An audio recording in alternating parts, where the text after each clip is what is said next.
بسم الله. حلوة جدا، حلوة جدا جدا جدا.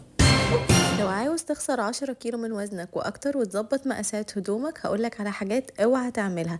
اوعى تستعجل النتائج، واوعى تقارن نفسك بحد، واوعى تمشي تقول لكل الناس اصلا انا عامل دايت، انا مش هينفع اكون معاكم. واوعى تمشي تدور بين صفحات الدكاترة كلهم على الانظمة. اختار دايما النظام المناسب ليك اللي تقدر تكمل عليه عشان تستمر. وهو ده كان تفكيري وانا بخطط للتحدي المجاني اللي انا نزلته ليكم النهارده. تالت يوم في التحدي، دي وجبات تالت يوم كاملة. اليوم ده لطيف جدا وخفيف على المعدة، وكمان بيدي طاقة عالية جدا. بدأت اليوم بالمشروب الأخضر وأخرت الفطار شوية. حاول تأخر الفطار على قد ما تقدر، وأخدت وجبة فطار سلطة عالية البروتين. السلطة دي هايلة جدا، لازم تجربوها.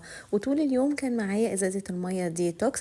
وبعدها ب4 ساعات أخدت وجبة الغدا، ودي كانت يوم السمك. وأنا بحب جدا يوم السمك لأنه بيكون يوم لذيذ جدا.